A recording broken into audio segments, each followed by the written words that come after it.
Мына достор, мына биз бир кичинекей экспедициялык топ мына Таластан Албүрөк менин бул жактан досторун ээрчитип келип, муну Карагай деген жер барбы? Не деп коет элеңер? Сосновка деп коет элеңер.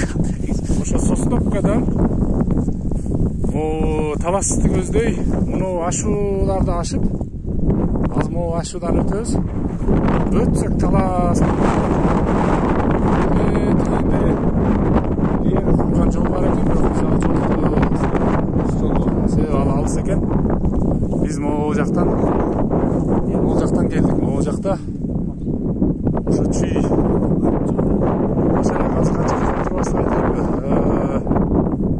кече чыкканбыз.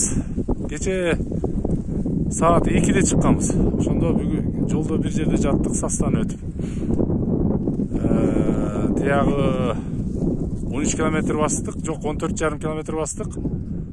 Бүгүн бул жака 9 километр бастык. Ошондо 9га 14 23 километр бастык. Азыр муну ашуудан өтсөк, азыр дагы нары ашуудан өткүчө дагы азыр 3 километр бар. Нары дагы өз үйлөргө чейин 4 километр. Дагы 7 километр жүрөбүз. Бүгүн барып жатабыз. Албүрөктүн тиякта даярдап койгон баглан козусун азыр барып жайлайбыз.